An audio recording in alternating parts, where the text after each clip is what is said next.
네, 총리에게는 대통령의 메시지와 일정에 대해서 질문하겠습니다.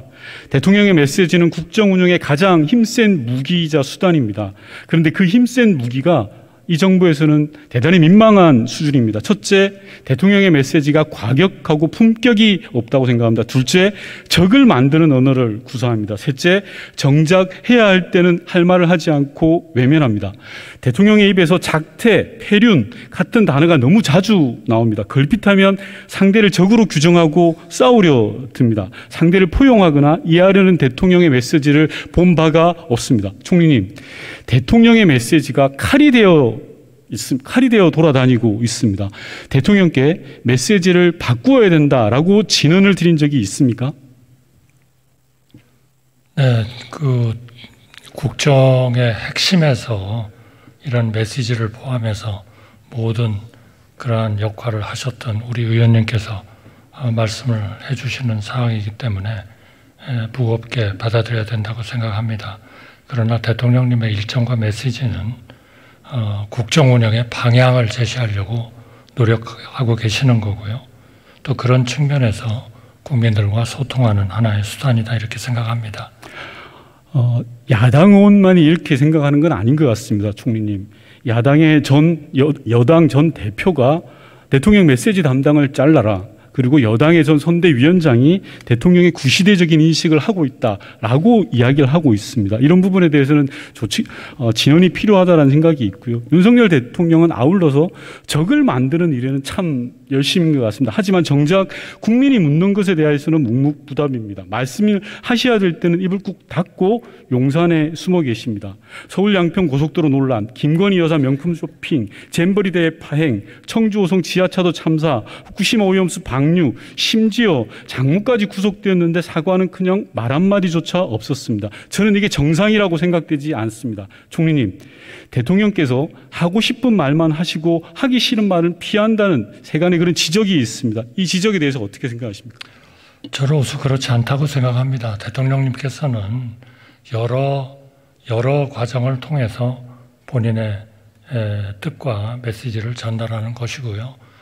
경우에 따라서는 장관이 책임지고 해야 할 그러한 때가 있고 또 총리가 책임지고 해야 할 때가 있고 그런 과정에서 항상 장관과 총리와 대통령께서는 정말 굉장히 많은 소통을 어느 대통령보다도 제가 보기에는 소통을 하고 계시다 이렇게 생각을 합니다. 총리님, 대단히 실망스럽습니다. 국정 운영을 총괄하고 계시는 총리께서 그런 인식을 가지고 계시면 국민들의 현실과는 너무 괴리되어 있다는 말씀드리고요. 대통령의 말뿐만이 아닙니다. 대통령의 일정도 그러합니다. 대통령 홈페이지에 공개된 일정을 모두 분석해 봤습니다.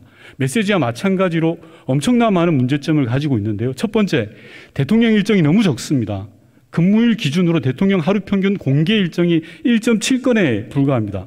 셀러리맨에게 하루 일정 1.7건은 상상할 수 없는 꿀직장 꿀보직입니다. 공식 일정이 아예 없는 날이 48일이나 됩니다. 저도 청와대에서 8년가량 생활했지만 이런 경우 처음 봅니다. 두 번째입니다.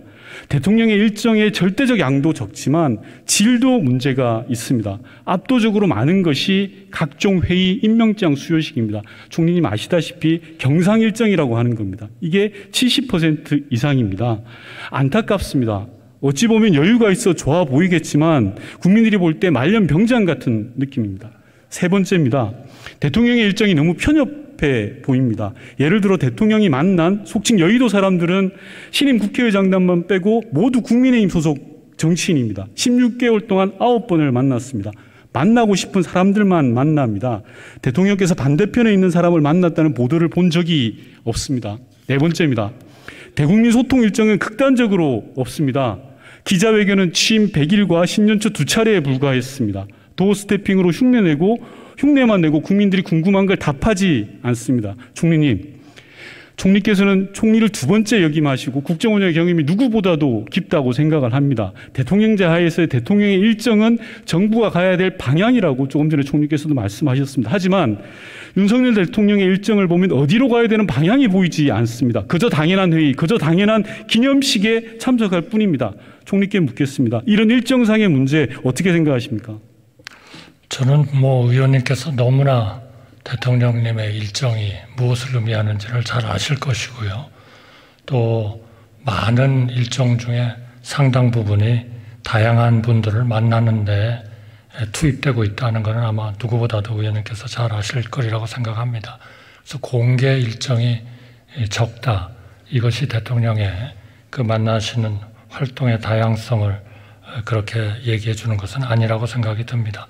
굉장히 다양한 분들을 만나고 계시고요. 일정은 주로 30분 정도의 정상적일 때에는 그럴 정도로 많이 하고 계십니다. 또 휴일에도 더 잘하시겠습니다만은 많은 분들과 그런 하나의 정책의 기본에 대해서 논의하고 그렇게 계시기 때문에 저는 의원님께서 뭐를 걱정하시는지는 제가 충분히 알겠습니다만 의원님께서 그런 대통령님 옆에서 아주 지근거리에서 이런 것들을 모두 지켜봐 오신 우리 의원님께서는 충분히 이것이 무엇을 의미하는지를 아마 아시리라고 생각이 듭니다. 네, 잘 알고 있습니다. 국민과 더 가까이 소통하기 위해서 용산으로 옮기신 거 아니겠습니까? 그런데 비공개 일정만 계속한다고 이야기하는 것을 국민이 어떻게 믿겠습니까? 총리님, 오늘이 이태원 참사 311일째입니다. 유가족들이 대통령 면담을 여러 차례 요청을 했습니다. 김건희 여사는 미국까지 가서 웬비어 가족들을 만났습니다. 대통령이 우리 국민을 만나는 게 그렇게 힘든 일입니까? 답변해 주십시오. 네, 이태원 유족과 소통은요, 우리 행안부에 12구 참사 피해 지원단이 있습니다. 이분들하고 피해자 유가족 등을 지원 중이고 수시로 소통을 하고 있습니다. 대통령께서 꼭 만나셔야 할 그러한 상황이 되면 저는 또 그러한 결정도 하실 수 있다고 생각합니다. 상황이 기다릴 게 아니라 대통령이 먼저 손을 내미는 대통령, 그런 대통령을 우리 국민들은 기다리고 있습니다. 세간에는 윤석열 정부를 극우 보수 유튜버 정부라고 합니다. 총리께서는 이런 비판에 당연히 동의하지 않으시겠죠? 저는 전혀 동의하지 않습니다. 오히려 대통령님은 상당히 이런 사회 문제, 경제 문제, 이런 문제에 대해서는 오히려 좀 진보적인 그런 컬러도 많이 가지고 계시고, 다만 안보 문제에 있어서는 대통령께서는 제가 그걸 보수 진보를 나누기는 어렵습니다만은 우리의 자강 능력이라든지 우리 국방력의 강화라든지 이런 문제에 대해서는 비교적 보수적인 그런 생각을 가지고 계신다, 이렇게 생각합니다. 자, 좋습니다. 제가 근거를 한번 대보겠습니다. 홍범도 장군의 유해가 78년 만에 고국에 돌아오고 일주일 만에 2021년 정광훈 목사가 다음과 같은 말을 합니다. 홍범도 장군은 공산주의자 편에 서서 오히려 애국지사들을 죽인 공산주의자다. 자, 어떻습니까? 최근 정부의 발표와 정광훈 목사의 말이 비슷하지 않습니까? 다음입니다. 윤석열 대통령이 경산호위 위원장으로 임명한 김문수 위원장도 그 시기에 이렇게 이야기합니다. 홍범도 자유시 참변 때 독립군 수백 명을 학살한 소련군에 가담해 소련 공산당원이 됐습니다. 자, 놀랍게도 지금 정부 여당에서 하는 말과 너무나 흡사합니다. 경산호위 위원장과 경산호위 위원장이 육사교장이 아닌데도 불구하고 똑같은 말을 서로 다른 시공간을 넘어서서 하고 있는 겁니다. 자, 총리님, 저는 이게 우연의 일치라고 생각하지 않습니다. 정부 출범과 함께 정권 차원에서 극우화 작전을 펼치고 있다, 이렇게 생각하는 시민들이 많습니다. 어떻게 생각하십니까? 아마 대통령님은 그런 극우라는 단어에 대해서는 전혀 동의하지 않으시리라고 생각합니다.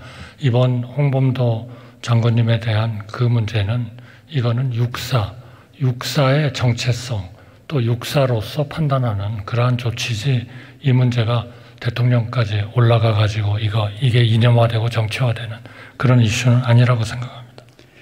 자, 윤석열 정부가 유튜버 정부인 사례가 차고 넘칩니다. 다음 PPT 보시겠습니다. 민주노총이 지배하는 KBS, 이를 위해 몸을 던지는 민주당 의원들, 국회의원의 탈을 간첩. 현재 이 사람은 차관급 국가공무원 인재개발원장이 되었습니다. 다음입니다. 북한, 중국이 4.15 총선에 SNS 통해 개입할 가능성이 높다, 이렇게 말한 분은 지금 통일부 장관이 되어 이 자리에 계십니다. 또 이런 사람이 있습니다. 문재인은 간첩이다. 총리 자문기구인 경찰제도발전위원회 위원장이 한 말입니다. 또 있습니다. 문재인 대통령은 총살감이다. 이 사람은 장관급 경산호위 위원장이 되었습니다. 현 정부의 수준이 이처럼 극단적인 유튜버들의 집합수와 같으니 극우보수 유튜버 정부라는 말이 나오는 겁니다. 총리님, 제가 지금 예로 든 말 중에 총리님께서 동의하는 말이 단 한마디라도 있습니까?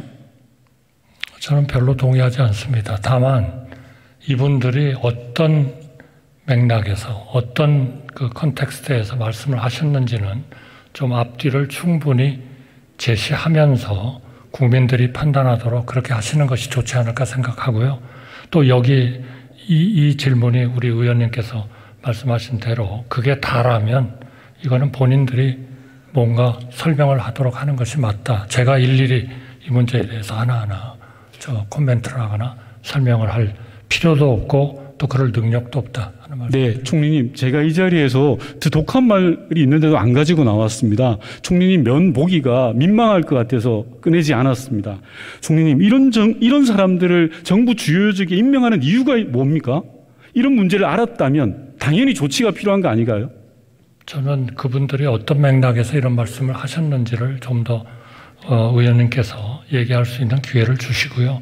그리고 이제 모든 문제는 앞으로 이분들이 직책을 맡았다면 그 직책에서 어떤 일을 하고 어떻게 하는지를 우리 모두가 이제 감시하고 또 모니터링을 할 거 아니겠습니까?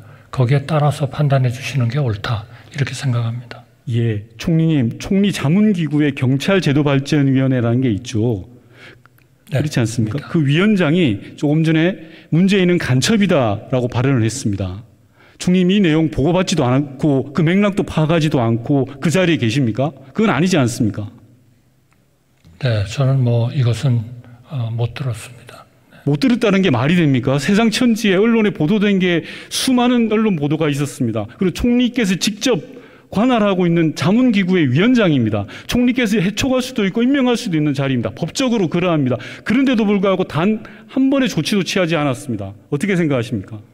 저는 이분에 대한 말에 대한 그 책임에 대한 여러 가지 조사나 이런 것들은 여러 측면에서 이루어질 수 있다고 생각하고요. 다만 제가 보고 싶은 것은 이분이 경찰제도 위원장으로서 어떤 일을 하는가 이것이 가장 중요한 일이 아닌가 싶습니다. 이분이 만약에 지금 의원님께서 걱정하듯이 자기가 유튜브에서 얘기했었던 그 내용을 경찰제도위원회를 통해서 실현시키려고 한다든지 이런 것은 저희가 그는 받아들일 수가 없는 것이죠. 대단히 이율배반적입니다. 경찰 제도와 관련된 부분만 문제 없으면 그 사람이 얼마든지 극우적 발언을 해도 일삼아도 상관없다는 총리의 발언으로 저는 이해들었습니다. 제가 얼마든지라는 말씀을 드리지 않았습니다. 그것은 제가 부적절하다고 얘기하지 않았습니까? 자, 그렇다면 이분에 대한 발언을 조사해서 조치할 계획을 가지고 계십니까? 지금이라도 하시겠습니까? 그건 조사를 해보겠습니다. 네.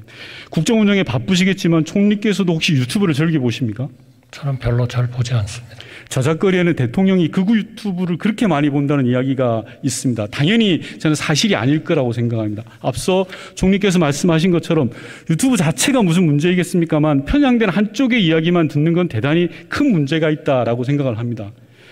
마지막으로 윤석열 정부가 입만 열면 전 정부 탓을 합니다. 이제 대한민국에서 3살짜리 아이도 알 지경입니다. 제가 그래서 통계를 한번 뽑아봤습니다. 취임한 날까지 현재까지 취임부터 지금까지 윤석열 대통령이 직접 말씀하신 전 정부 탓이 31번입니다. 그리고 안보실장을 포함해서 대통령실 고위 관계자가 한 것이 13번이고요. 장관들이 한 것이 11번입니다. 주제도 다양합니다. 총리님, 이렇게 전 정부를 탓하는 모습에 대해서 어떻게 생각하십니까? 저는 이 문제는요. 어떤 정부가 새로 들어오든지 간에 나라를 좀 더 잘 만들고 싶어 합니다. 그런 과정에서 보면 당연히 지금까지 하고 있던 정책에 대한 평가를 하고 그리고 새로운 개선 방안을 만들게 됩니다. 그런 과정에서 좀 더 본인이 실망한 것도 있을 거고 새로운 정부가 옳다고 생각하는 것도 있을 거고 그럴 겁니다. 이거는 어느 정부나 다 마찬가지였다.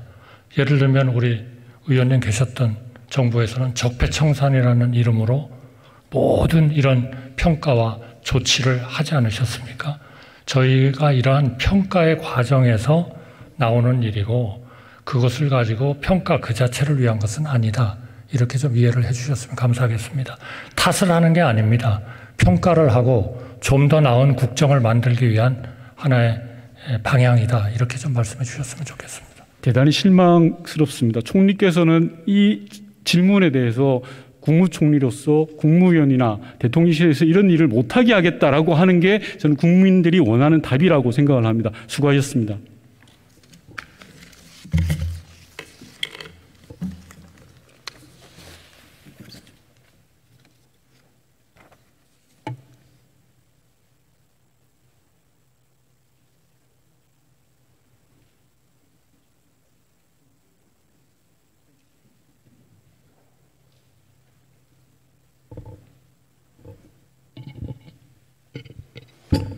끝으로 윤석열 대통령에게 한마디만 하겠습니다. 국민과 싸우러 드는 정부치고 성공한 정부는 없다는 사실을 명심해 주시기 바랍니다. 늦은 시간까지 경청해 주셔서 감사합니다.